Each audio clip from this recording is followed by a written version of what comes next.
Здрасте всем, меня зовут Олег Новиков, и сегодняшняя история про щенка по имени Бимка. Сразу хочу предупредить, что история закончилась хорошо, поэтому не переживайте, малыш в надежных руках, с ним все в порядке. История началась это в пятницу вечером, только мы собрались поужинать, вдруг, как я слышу, приходит несколько сообщений на телефон. Сообщения пришли от Ани, начальницы приюта, в которых она пересылает мне переписку с какими-то людьми, 2 фотографии и местонахождение, точку на карте. Честно говоря, я не стал даже вчитываться в те сообщения, которые она прислала. Мне хватило 2 фотографий. Единственное, что я спросил, когда это все происходило, она сказала, что это происходит сейчас. Они прислали примерно сообщение час назад. Я быстро собрался и поехал в ту сторону. В сообщении было написано о том, что люди увидели в лесу маленького щенка, которого они с собой взять не могли. То, что они сделали, написали нам сообщение, прислали 2 фотографии и точку координат, где находится собака. Это место находится посередине дороги, которая идет в одну деревню. Это дорога через лес. Очень темная, там нет освещения вообще. Посередине этой дороги есть небольшой съезд с дороги, на котором можно остановиться. И там люди из деревни по выходным открывают небольшой такой привозной магазинчик, скажем, там, в котором продают еду. Это место открыто только по выходным и только до темна, потому что там нет освещения. Вообще нет освещения. Это очень темный участок дороги. Ну, просто дорога через лес. Я ехал и думал о том, что если я сейчас приеду, его там нет, найти в лесу его будет очень-очень мало шансов. К тому же еще начинался мелкий дождь, а в этот день вечером вообще обещали очень сильные дожди. Я приехал на место и застал людей из деревни, которые уже загрузили свои вещи в машину и собирались уезжать. Я вышел, подошел к ним, спросил, видели ли они собаку. Они сказали, что да, был щенок, который бегал целый день. Они сказали, что сейчас они не знают, где он, и, наверное, он спустился в лес, и показали мне в сторону дороги. Ну, не дорога, это такая тропинка, которая спускалась вниз, в глубину леса.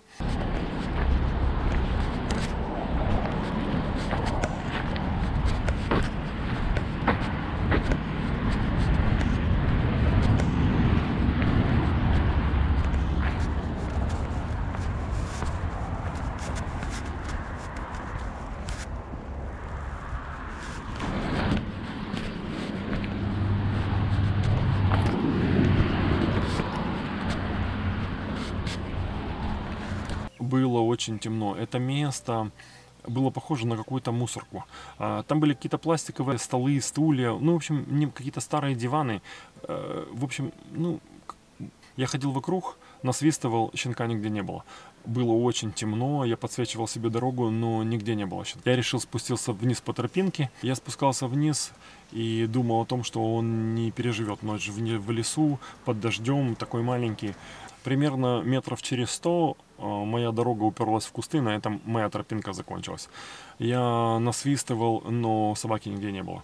Я поднялся наверх и решил искать на том месте, там, где целый день была собака. Я все-таки надеялся, что, может быть, он услышит меня и выйдет ко мне. Я поднялся наверх, люди из деревни еще не уехали.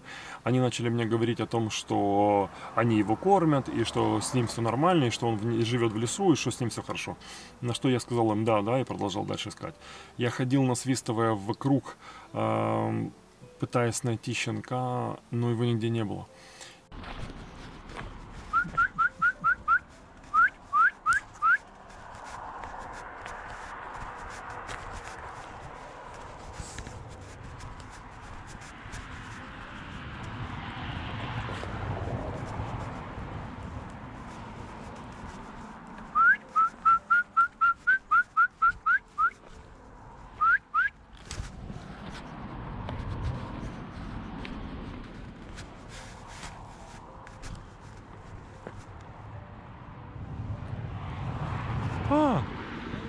Привет!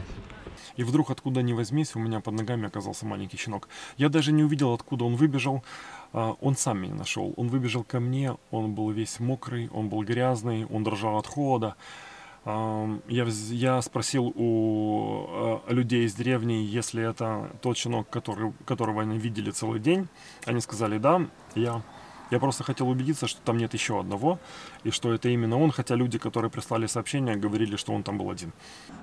Ты мое солнце, где ты здесь взялся и что ты здесь делаешь? Все, поехали? Домой? Идем. Я взял его на руки и понес в машину. Мне хотелось как можно быстрее уехать с этого места.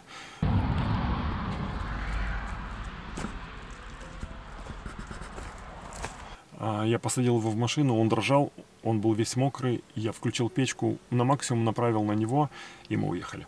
Примерно через 10 минут он стал потихонечку отогреваться. Было видно, что он очень сильно устал. Все. Чудо в перьях. Все, поехали.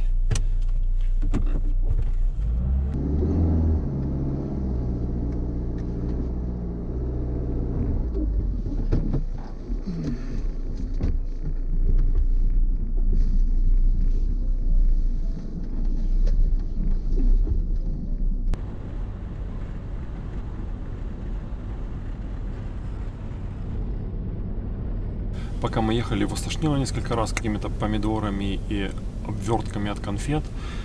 Непонятно, что он там ел. Нас укачивает. Мы тошнотики маленькие, остановились чуть отдохнуть. Сейчас поедем дальше. Ел какую-то гадость непонятную там. Да, что ты в лесу жил, морда твоя? Да? Ты собака. Все, хорошо. Все, иди садись к себе. Идешь, садишься к себе. Не бойся, не бойся, не бойся, не бойся, не бойся. Он залазил ко мне на руки, он очень любил ехать на руках. И каждый раз, когда я его поднимал, для того, чтобы посадить поудобнее или посадить его рядом на сиденье, он очень сильно сжимался, его сердце начинало так сильно биться. Да никто больше никогда в жизни не выкинет. Ты понял? Как сердце забило сразу, как только поднял. Ложись здесь. Ложись, не бойся, не бойся. Ложись. Так.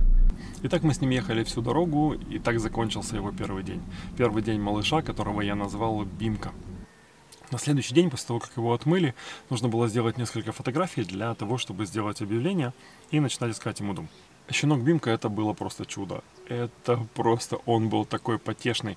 Он гавкал на себя в зеркале, он махал лапой, он дружил со всеми. Каждый раз рассматривая его, я находил в нем какие-то очертания породистых предков.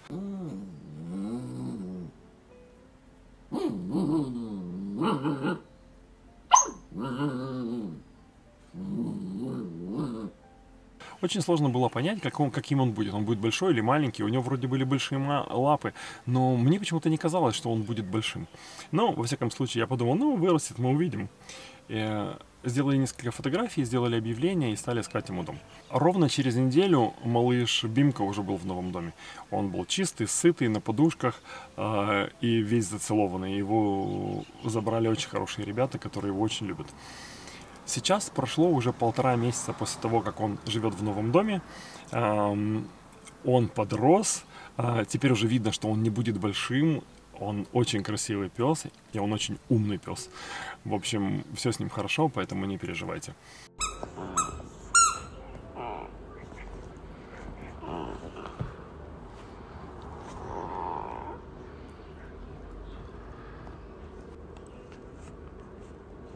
שב, ארצה, יפה חיים שלי.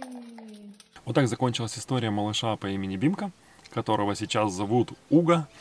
Он живет в очень хорошей семье, с очень хорошими ребятами, и они его очень любят, поэтому за него можно не переживать, все с ним будет хорошо. Что я хотел вам сказать еще по поводу этой истории. Посмотрите еще раз на эту фотографию. На этой фотографии вся суть современного человечества.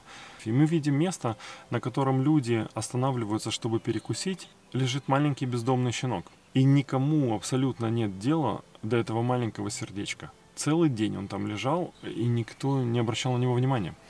И хорошо, что хоть кто-то в конце дня сделал несколько фотографий и послал их нам, и что мы увидели, и что успели, и что он вышел ко мне вообще. Ведь это же не я его нашел, он меня нашел, он вышел сам. Я не знаю, как бы я бы его искал в этом лесу. Конечно, я бы вернулся домой, я бы взял фонарь посильнее, я бы его там не оставил. Я бы взял кого-то еще с собой, мы бы его обязательно нашли там. Но это совсем плохое место для того, чтобы быть маленькому щенку. Я не думаю, что он бы смог продержаться до утра в лесу под дождем, такой маленький. У него не было никаких шансов. Просто поставьте себя на его место. Поставьте себя на место этого маленького ребенка в темном лесу. Это очень плохая ситуация. Не проходите мимо бездомных животных. Всегда можно что-то сделать, хоть как-то помочь. Дать тот единственный шанс на выживание. Просто будьте хорошими людьми настолько, насколько это возможно. И все у нас будет обязательно хорошо. Вот так закончилась эта история. А на сегодня все. Удачи всем. Берегите себя. Всем пока.